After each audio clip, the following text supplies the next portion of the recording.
만나 뵙게 돼서 반갑고요. 오늘 되게 많이 오셨네요. 예. 자, 눈도 오고 오늘 그럽니다.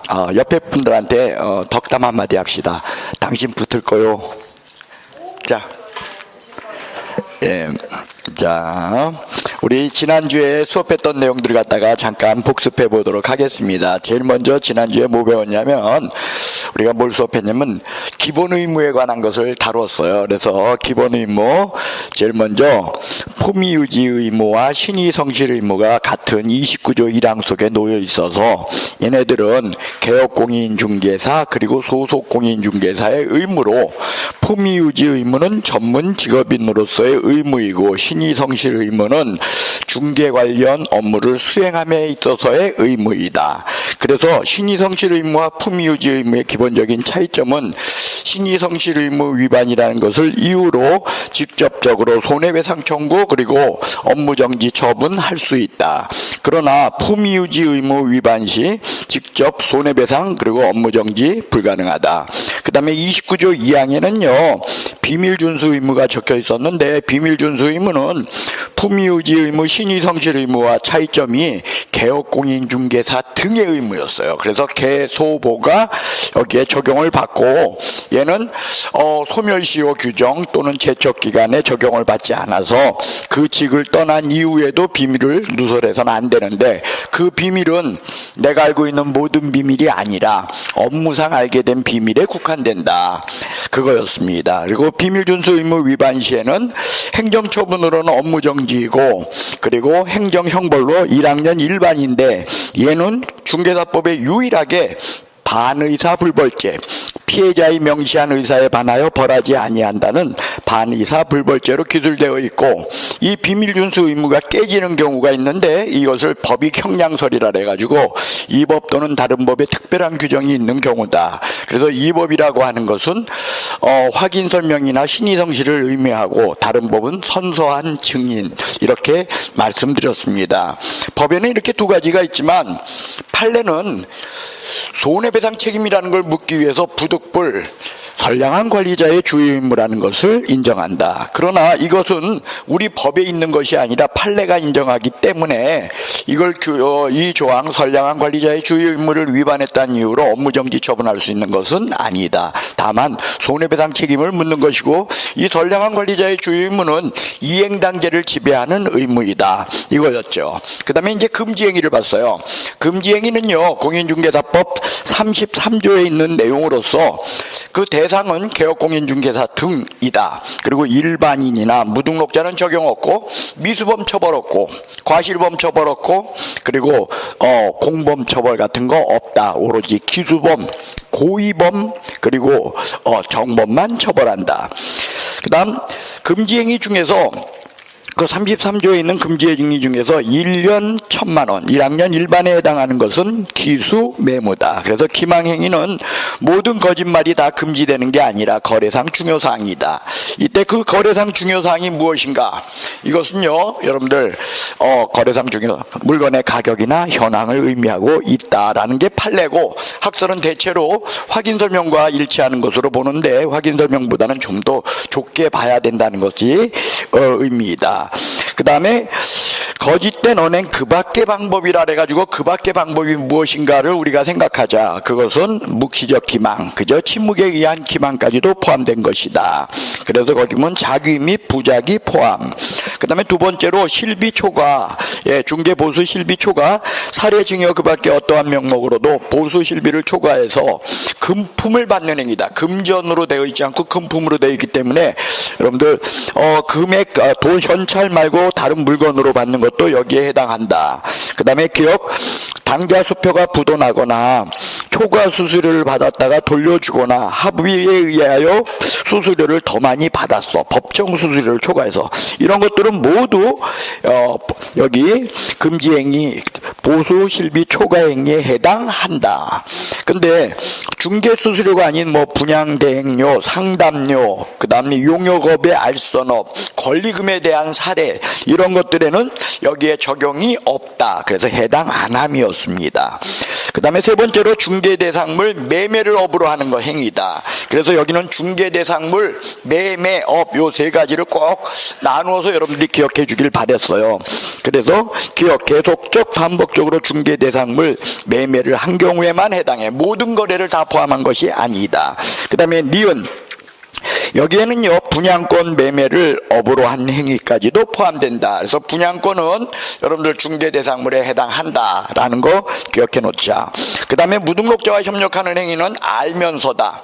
그래서 무등록자임을 알면서 협력했을 때 무등록자와 협력한 것이지 알 수 있었을 경우 즉 과실까지 포함된 것은 아니다. 그래서 과실범 처벌은 없다 그랬습니다. 그 다음에 무등록자와 협력하는 행위의 유형은 두 가지가 있다 그랬어요.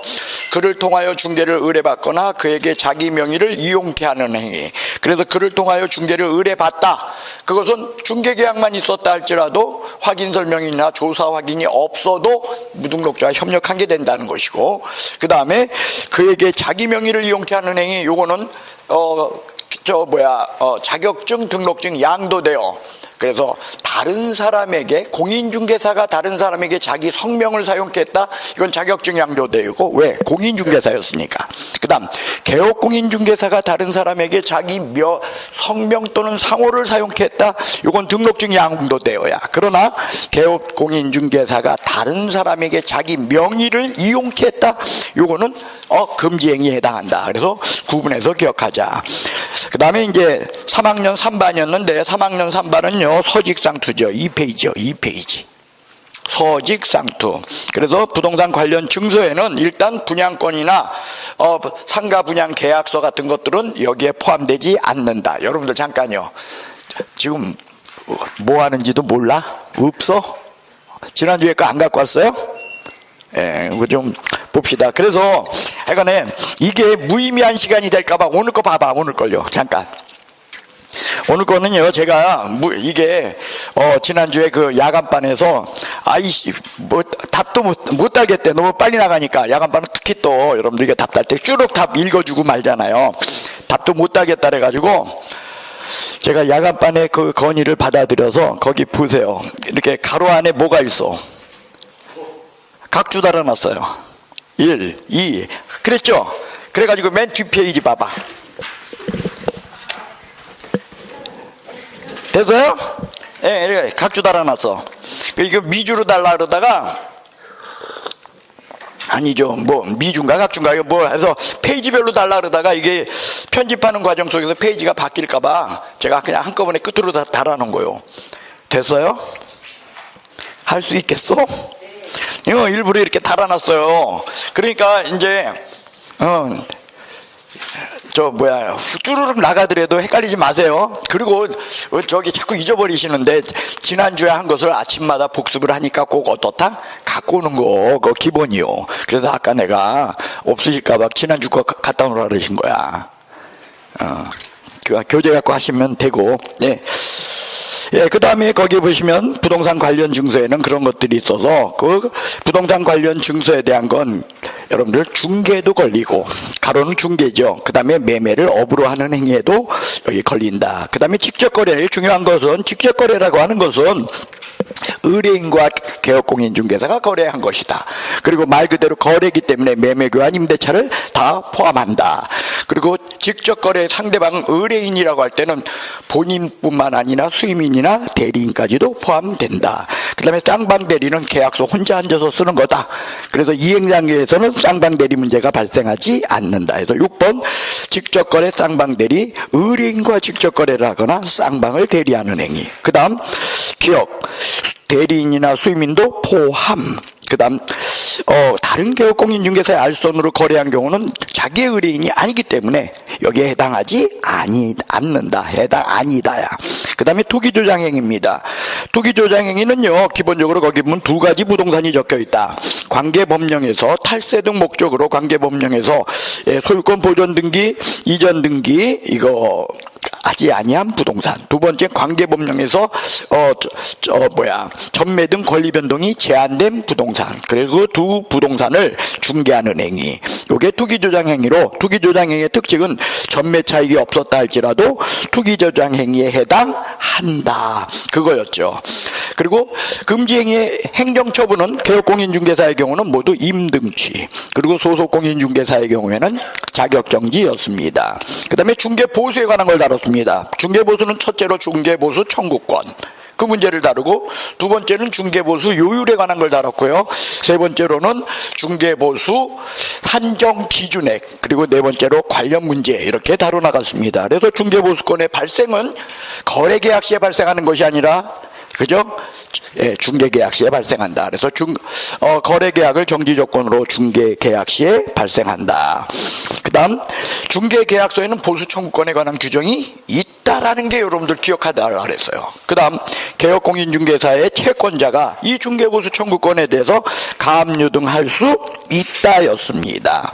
그 다음에 지급시기는 원칙적으로 약정의 문제다. 그런데 약정이 없을 시에는 대금 지급 완료일이다.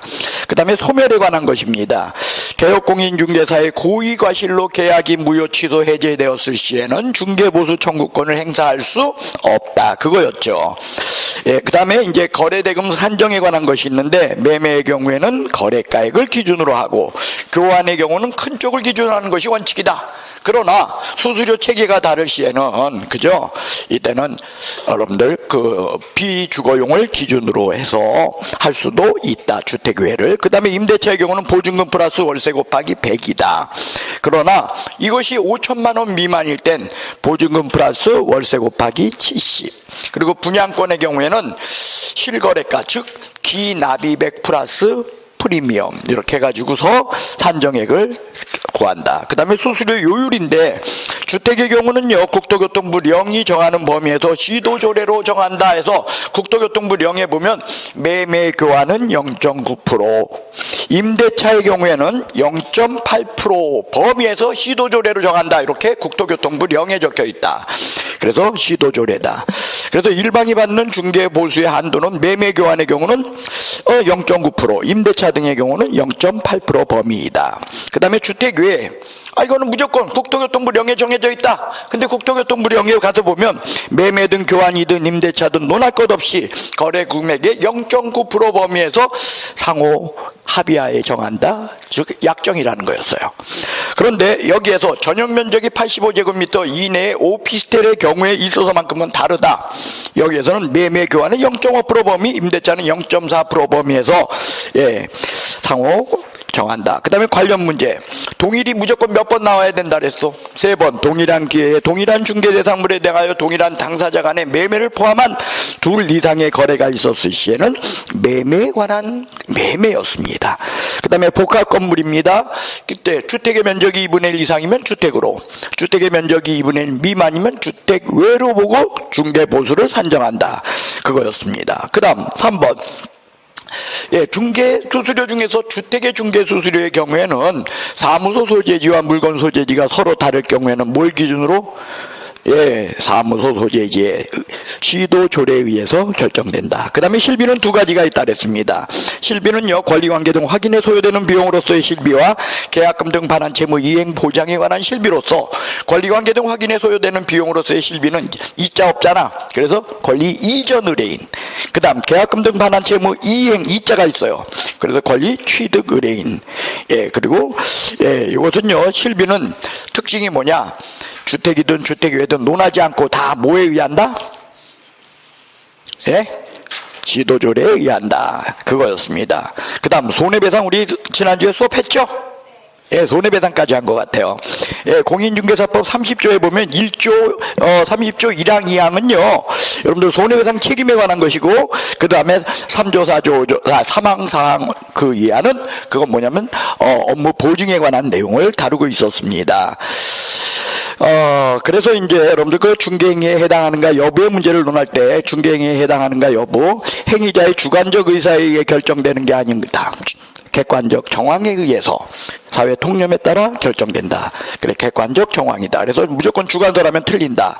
그 다음에 이때 손해배상 책임을 물을 때만큼은 중개행위에 해당하는가 여부 범위를 논할 때 그 범위는 굉장히 넓게 본다. 그래서 광의의 중개다. 그래서 이행 단계까지 포함하고 심지어 거기 보시면 그러니까 여러분들 거기 알선뿐만 아니라 이와 관련된 행위까지도 중개행위에 포함된다.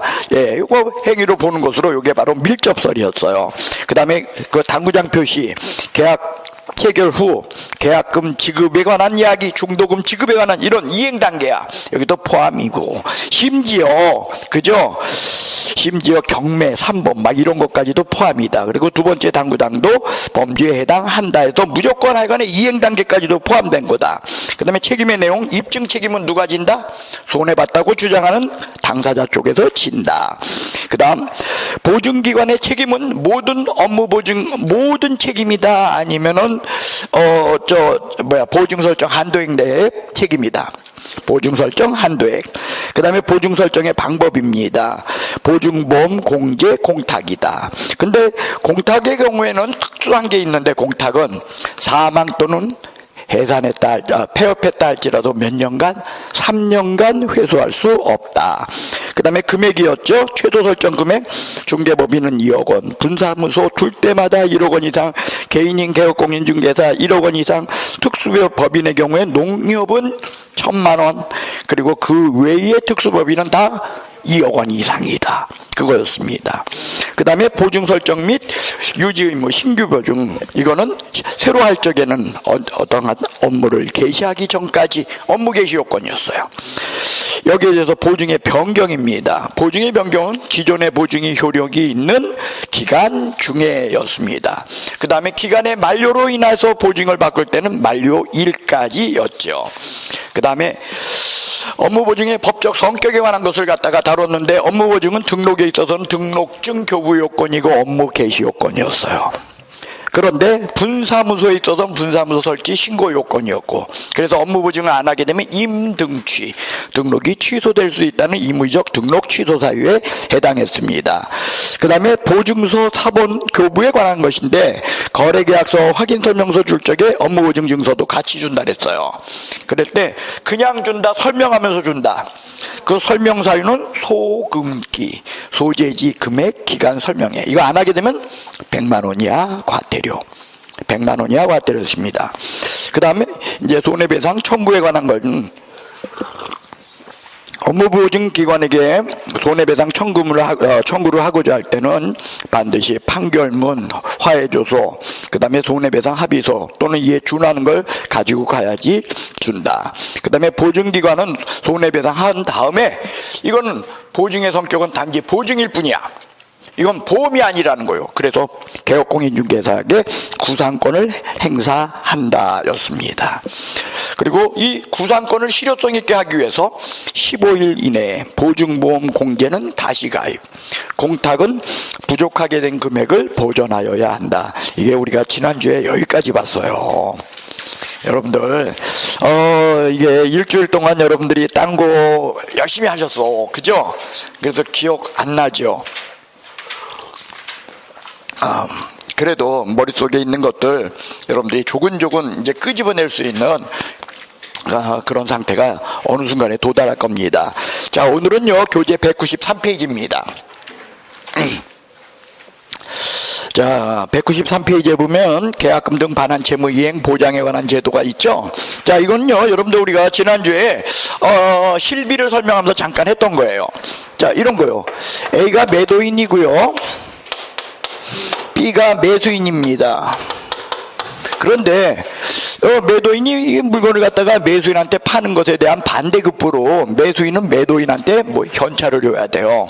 근데 그 현찰을 한꺼번에 준다, 쪼개서 준다. 그래서 이제 그러한 문제들을 보통 우리가 이행이라고 하지 않습니까? 그런데 그 이행의 문제가 중간에 깨졌을 때, 이렇게 됐을 때 중간에 이게 깨지게 되면, 깨지는 이유는 이런 거였겠죠. 무효, 취소, 해제 이런 거죠. 이런 것들에 의해서 계약이 중간에 깨지게 되면은 매도인은 받았던 돈을 매수인한테 다시 반환하는 그 반환의 문제를 남긴다는 거죠. 그런데 문제는 매도인이 그 돈을 다 쓰고 없으면 법률 관계가 어떻게 된다? 굉장히 복잡해져요. 그래서 이 법률 관계를 바로 잡으려면은 이게 특히 여러분들 제한능력자 제도에 의해서 계약이 제한능력자 행위는 여러분들 취소할 수 있지 않습니까? 그럼 계약이 취소됐을 때 여러분들 이때 계약이 취소됐을 때 그 제한능력자가 반환해야 되는 돈은 모든 돈이요 현존이익이요. 남은 돈만 주잖아. 그래가지고서 예를 들어서 여기 이 건물이 뭐였냐? 100억이었어. 100억짜리가 계약금융 중에서 중개를 했는데 여기 지금 준 돈이 얼마냐면 계약금 중도금에서 한 20억 들어갔어. 얼마? 그런데 이 친구가 이 돈을 갖고 정선에 갔댔어. 정선에 왜? 거기 가가지고 다 썼어. 그래서 수중에 남은 돈이 한 3억밖에 없는 데서 계약이 취소됐어. 그러면 얘는 얼마만 주면 돼? 그러면 매수인 입장에서 황당해 안 해? 이런 문제가 생긴다는 거예요. 그러니까 이걸 바로잡기 위해서 이 돈을 얘한테 주지 말고 직접 얘 누구도 아닌 제3자에게 이 돈을 주자는 거예요. 그래서 계약이 순조롭게 진행이 돼서 이행까지 다 끝났으면 이 돈을 누가 찾아가면 돼? 매도인이. 중간에 무효 취소 해제해서 깨지게 되면 누가? 이렇게 되면은 상호간에 뒤에 법률 계약이 무효 취소 해제됐을 때 그 계약금 등을 반환해 주는 그 문제를 갖다가 굉장히 쉽게 처리할 수 있다는 거죠. 그것이 여러분들 계약금 등 반환 채무 이행 보장에 관한 제도예요. 그래서 우리 제도는 뭐냐? 이 돈을 이 사람한테 주는데 이 사람이 예를 들면 나야. 나한테 저 돈이 한 100억이 들어와. 그럼 나는 어떤 생각한다고? 난 지구본부터 가서 찾는다니까. 왜? 대한민국에서 바늘로 콕 찍었을 때 제일 끝에가 어딘가 찾아볼 것 같아. 그걸로 어떡하려고? 그렇게 그런 일이 벌어진다니까요. 그러니까 이걸 믿을 만한 제3자이어야 돼요.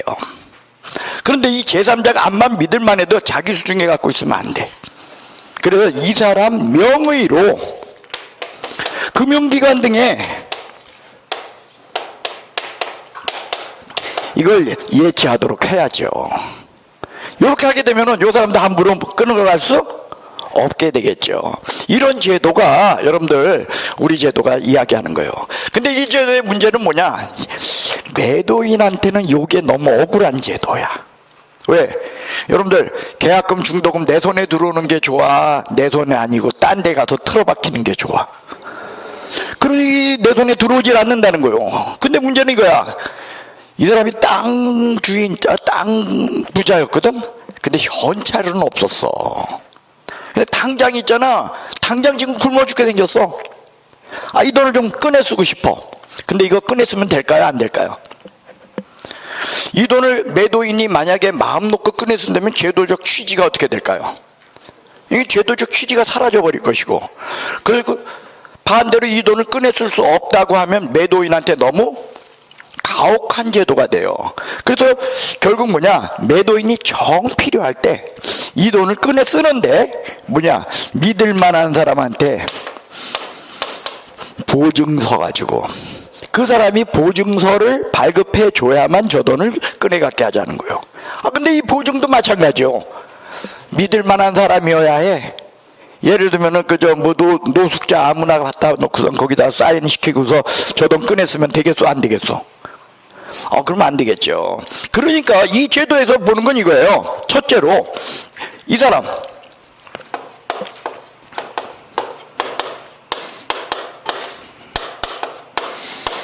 예치 명의자라고 하는 에스크로우업자가 될 수 있는 사람이 누군가야. 두 번째로 이 예치 명의자 이름으로 어디에? 금융기관에 한다 그랬잖아요. 그래서 누가 예치 기관이 될 수 있는가라는 문제예요. 세 번째로는 이거예요. 매도인 등이 이 돈을 사전에 수령코자 할 때 보증서를 발급할 수 있는 사람이 누구인가? 이것이 이 제도에 있어서 가장 기본적인 문제라는 거예요. 자, 이거요. 여기요. 어디에다가 예치할까? 일단 금융기관 되는 거예요. 그 다음에 공제사업자도 가능해요. 공제사업자가 누구요?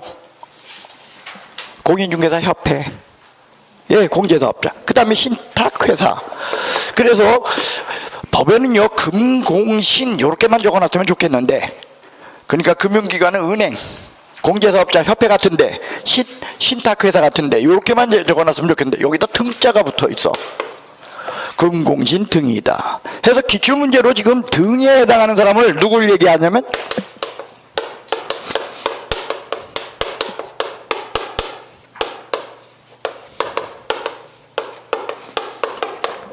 최신관소와 보험회사가 예치기관이 될 수 있다는 거예요. 여러분들, 그러니까 쉽게 얘기하면요, 저 예치기관이 될 수 있는 사람들은 돈놀이 하는 사람들이야. 그러니까 돈 갖고서 있죠 하는, 여기 은행, 금융기관, 공제사업자, 신탁회사, 그 다음에 여러분들 우체국 예금이 있어 없어? 그래요. 그리고 보험회사에서 여러분 보험회사 적금 뭐 이런 거 해 안 해? 예, 보험회사 딴 주머니 뭐 이런 거 하잖아, 그죠? 예, 그래서 얘네들이 바로 뭐냐, 예치기관이 될 수 있고요. 누구 이름으로 예치할 것인가? 일단요, 매수인, 매도인 본인 이름으로는 예치 못해. 예치명의자, 즉 제3자, 얘가 바로 에스크로업자라는 거예요. 그래서 예치명의자가 될 수 있는 사람은요, 일단 이 5명 다 돼. 그 다음 그 5명의 에스크로 전문회사가 포함된다는 거예요. 그러니까 여러분들, 에스크로업자 전문회사라는 건 뭐냐면 이런 거예요. 제3자들 거래를 위해서 자기가 명의를 빌려주는 자야. 그러니까 이게 여러분들, 이 에스크로업자의 가장 대표적인 걸 여러분들 뭘로 생각하면 되냐면 옥션.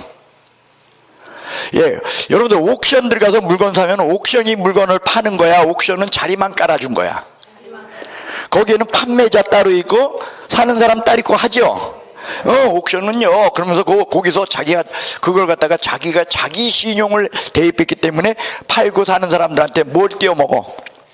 수수료 떼어먹는 거예요. 부동산 옥션도 있잖아, 지지 옥션 뭐 이런 거. 그게 바로 에스크로업자야. 그래서 그러한 전문 회사도 가능하다는 거예요. 단 이 에스크로 전문 회사는 예치기관이 될 수는 없어. 예치명의자일 뿐이지. 여러분들, 예치명의자고 예치기관은 어렵게 생각하지 마. 여러분들, 이거야. 국민은행은 뭐야? 예치명의자, 예치기관이야. 그런데 여러분들이 국민은행에 예금을 했어. 그럼 여러분은 뭐야? 예치명의자인 거야.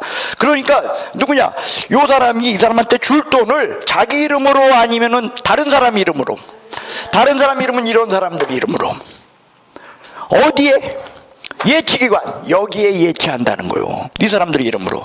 그러니까 자, 요 오면은 여기에 되죠. 그러니까 여기에 금융기관 속에 여러분들 국민은행을 예치기관으로 잡았습니다. 국민은행, 농협을 예치명의자로 잡았어요. 그러면은 국민은행에 농협 이름으로 예치할 수 있다 없다? 있다라는 거요. 이때 국민은행을 우리는 뭐라고 하고? 예치기관, 농협을 그렇게 말한다는 거요. 됐어요? 그런데 자, 제가 여기 앞에 플러스라고 썼죠. 여기 누가 다 있냐면 개업공도 예치명의자가 될 수 있다라는 것이 특징이야. 당사자는 안 돼. 왜? 제3자가 아니니까. 그러나 누구도 예치명의자가 될 수 있다? 개업공. 됐어요? 그 다음에 사전 수령코자 할 때 누가? 매도인, 임대인 등이. 이때 보증서를 발급할 수 있는 보증서 발급기관이 있어요. 그 보증서 발급기관은 금융기관,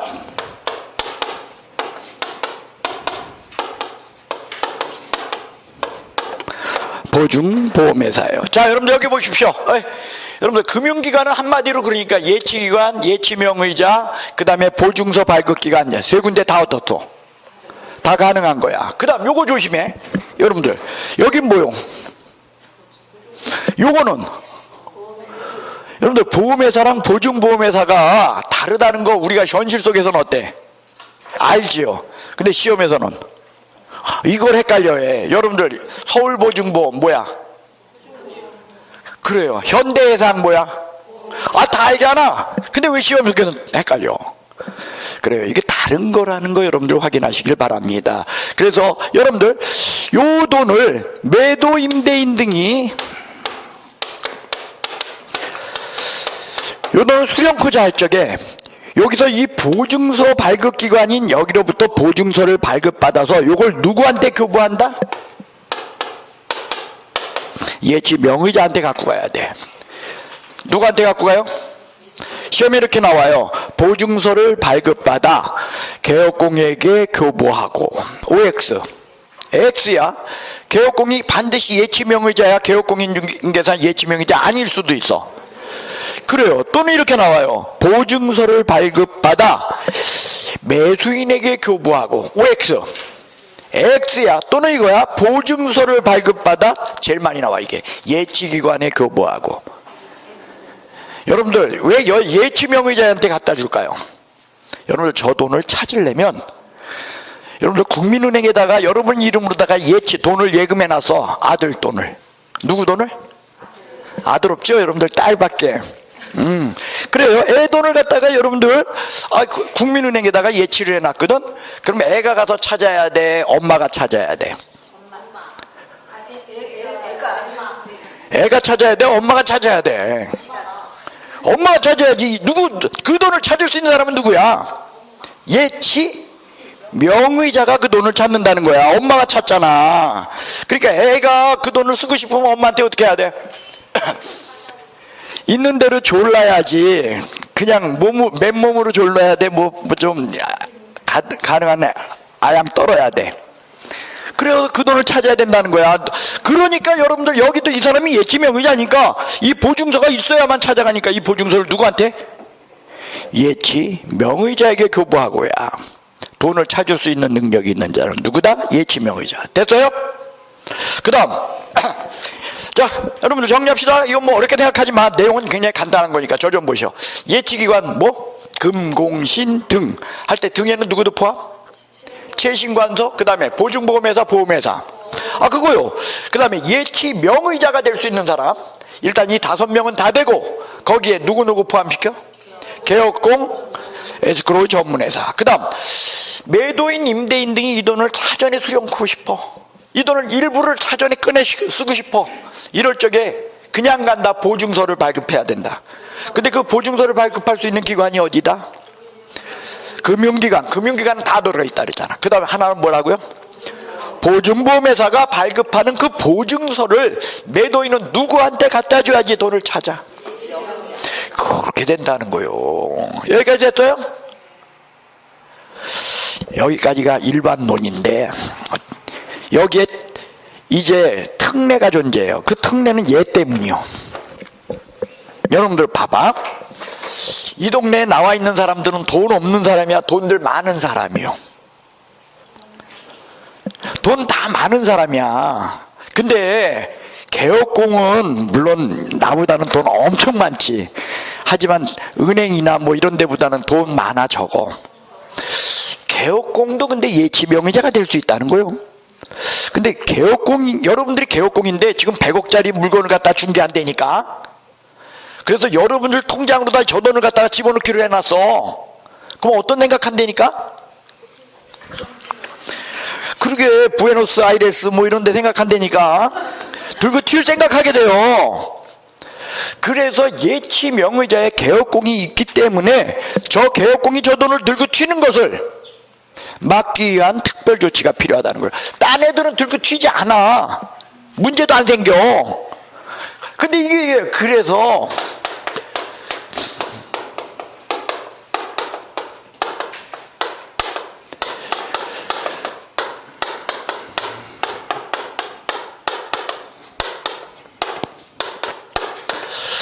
개업공이 예치명의자일 때 뒤따르는 특례가 존재한다는 거예요.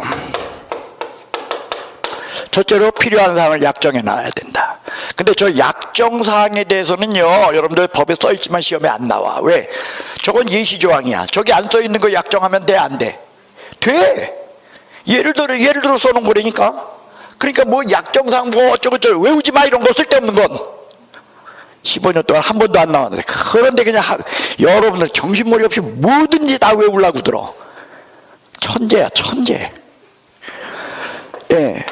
두 번째는 뭐냐면은요, 여러분들, 이게요, 개업공인중개사가 이 돈을 갖다가 자기 이름으로 예치할 때, 예를 들면 이거야. 예치기관으로 어딜 잡았냐면, 국민은행 잡았어.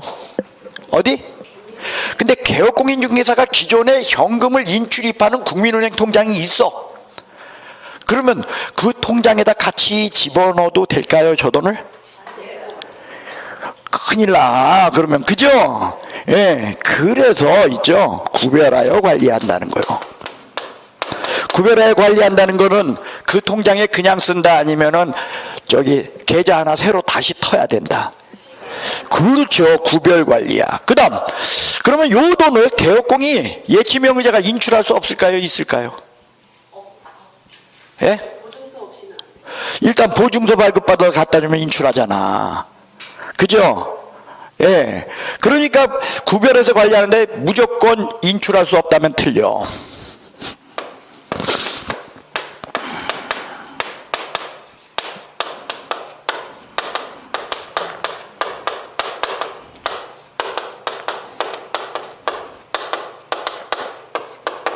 당사자의 동의 없이는 인출할 수 없다. 그 얘기는 당사자 동의 있으면 인출할 수 있다는 거죠. 그러니까 요건 또 이런 문제가 생기잖아. 당사자의 동의 있으면 인출할 수 있다면 동의서를 위조해서 개업공인중개사가 저 돈을 인출할 수도 요런 문제가 생겨요. 그죠?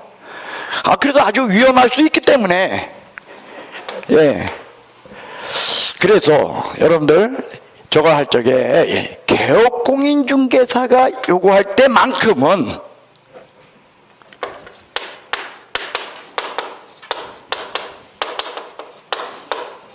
보증을 설정해야 돼. 무슨 보증?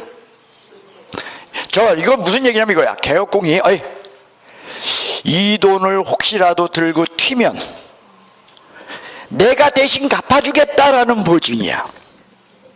여러분들 우리가 중개사법에서 배운 건 일단 업무보증을 배웠죠. 그 업무보증은 뭐냐? 개업공인중개사가 중개 업무를 하다가 잘못되면 업무보증기관에서 대신 갚아주겠다, 그런 보증이었잖아. 여기서 이 보증은 뭐냐? 개업공인중개사가 요 업무를 하다가 들고 튀면 보증한 보증서 기관에서 대신 갚아주겠다라는 보증으로 방법은 업무보증하고 방법은 동일해요.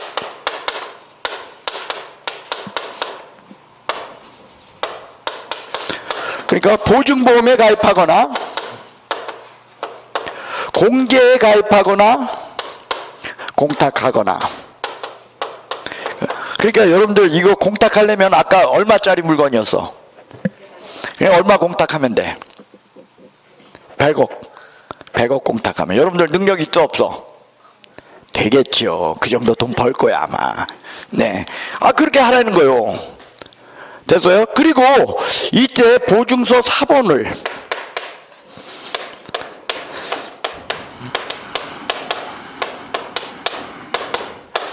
당사자에게 교부하도록 돼 있어요.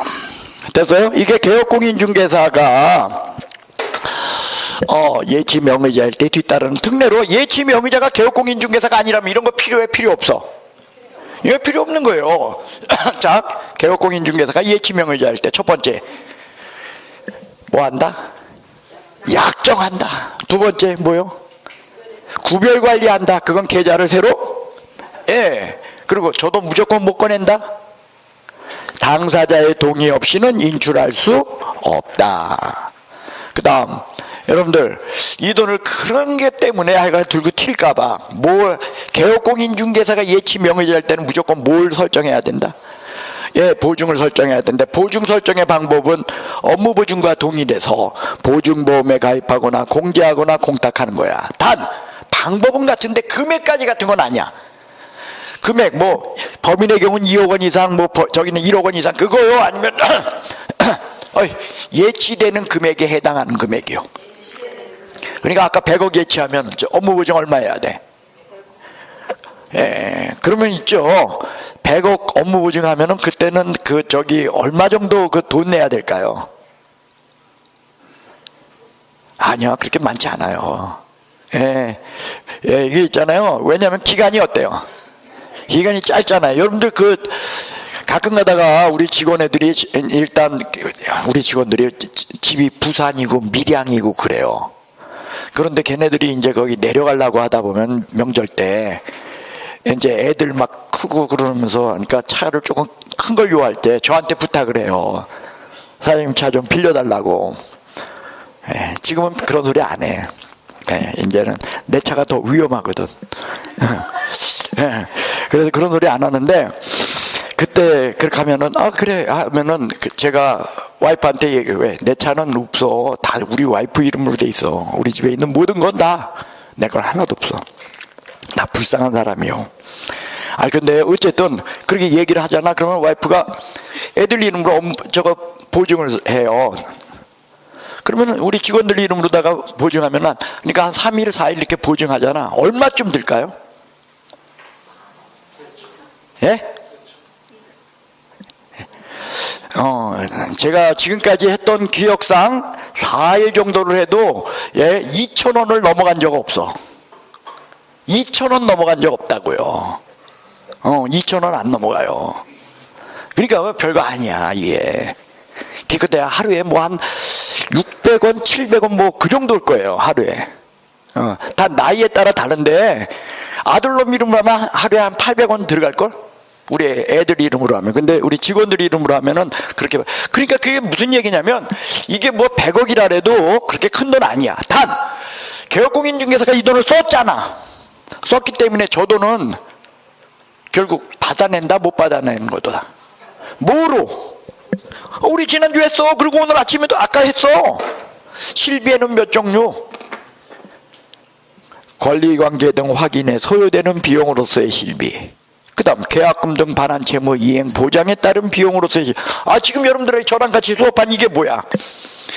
193페이지 제목 봐봐. 뭐라고 적혀 있어?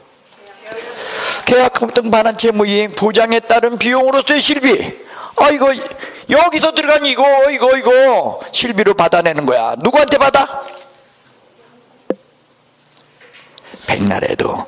이자 있잖아 거기. 193페이지 제목 봐봐. 계약금 등 반환 채무 이자 있잖아. 그러니까 누구한테 받아? 이자 없는 의뢰인. 누구? 취득의뢰인. 슬퍼요. 아까 본 거 4페이지 한번 봐봐요. 지난주 나눠드린 거 4페이지요. 4페이지가 아니고 3페이지네요. 3페이지. 됐어요? 거기 실비. 니은 찾았어요? 계약금 등 반환 채무 이행 보장에 관한 실비. 누구한테 받는데? 취득 의뢰인. 그래요. 다시요. 여러분들 이 제도는 아까도 봤지만 매수인을 위한 제도다, 매도인을 위한 제도다. 매수인을 보호하기 위한 제도야. 그러니까 매수인한테 유리해. 그러니까 누구한테 받아야 돼? 매수인. 매수인은 권리 이전 의뢰인, 권리 취득 의뢰인. 예? 그렇습니다. 자, 다시 한번 써볼게요. 그게 그렇게 어렵나? 자, 실비에는 두 가지가 있다. 권리관계 등 확인에 소요되는 비용으로서의 실비가 있고, 두 번째로는 계약금 등 반환 채무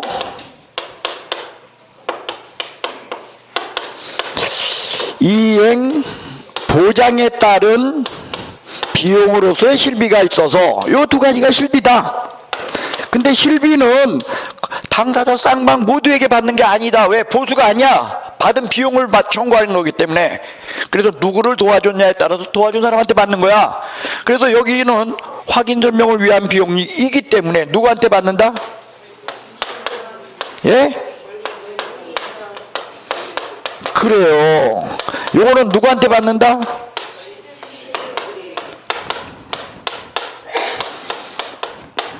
그래서 얘는 보면 여기 안에 이자가 없어. 그래서 누구한테 받더라고? 이자 있는 애. 여기 보면 여기 이자가 있어. 그래서 누구한테 배? 이자 없는 의뢰인. 그게 그렇게 어렵소? 무턱대고 외우라면 알아서들 잘 외울 텐데, 그죠? 예, 그래서 저거 실비로도 봐줄 수 있습니다라는 거예요. 자, 여러분들, 자, 지난주에 나눠드린 거 마지막 페이지를 한번 펼쳐보시기 바랍니다. 거기 보면 계약금 등 예치 권고제도가 있죠. 있어요? 없어요? 있어요? 예, 그 답을 한번 내봅시다. 개업공인중개사는 거래 안정상 필요하다고 인정될 때 계약금 거래 계약에 뭐 할 때까지? 예, 거래 계약의 이행이 완료될 때까지. 이행 완료야. 이행 완료될 때까지 계약금, 중도금, 잔금을 예치하도록 거래 당사자에게 권고해야 한다, 할 수 있다. 안 해도 되는 거요. 여러분들 이런 제도 하는 거 봤어? 이런 거 어디서 하는 거요? 저 강남에서 덩치 큰 거 100억, 200억짜리 할 때 그때 하는 거요. 그 다음 자, 계약금, 중도금, 잔금을 예치하도록 당사자에게 권고할 수 있다. 그거였죠. 그 다음에 예치 명의자가 될 수 있는 사람. 예? 에스크로업자죠. 일단 1번 거기다 뭐 집어넣을래? 개업공. 그 다음에 2번부터 6번까지는 누구하고 똑같아? 밑에 있는 예치기관하고 똑같아. 근데 여기에 하나가 더 있어. 누구? 에스크로우 전문회사. 그게 7번이야. 됐어요? 그 다음, 자, 매도인이 사전 수령권이야. 그죠? 계약금 등 예치한 경우 매도인, 임대인 등이 그지 사전에 수령할 수 있는 권리가 있는 사람이 이 돈을 사전에 수령할 수 있어. 그죠? 근데 내용에 누가 발행하는 보증서야. 금융기관. 그 다음 보험회사, 보증보험회사. 보증보험회사가 발행하는 계약금. 누구에게 교부하고? 그놈의 예치명의자 가로인데 그게 답이 들어가 있어. 억울하게. 여러분들이 맞춰야 될 건데. 됐어요? 그 다음 계약금 등 예치명의자, 여기에서 개업공인중개사가 예치명의자인 경우 위반하게 되면 업무정지요. 예. 그 다음 예치금 보존 및 관리. 예, 거기 당구장 표시 2번째 예치된 계약금 등은 인출해서는 안 된다. 당사자의 동의 없이 인출할 수 없다야. 당사자의 동의 없이야. 그죠? 그 다음에 거기 지급보증에 대한 거 썼죠. 보증보험, 공제, 공탁이라는 업무보증과 방법은 동일한데 금액까지 갖다 금액은 예치된 금액에 해당하는 액수다.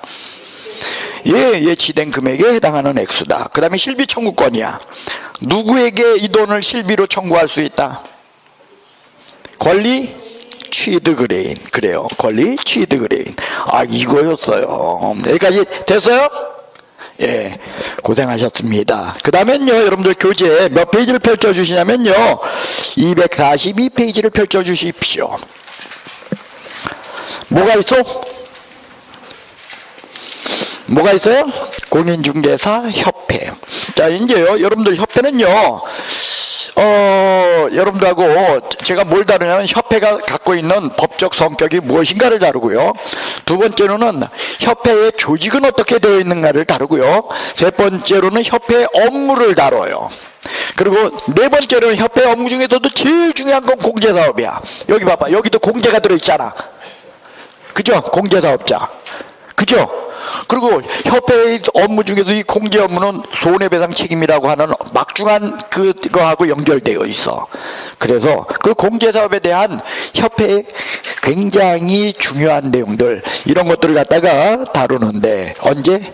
잠깐 쉬고요. 2교시부터 다뤄나가도록 하겠습니다. 자, 고생하셨습니다.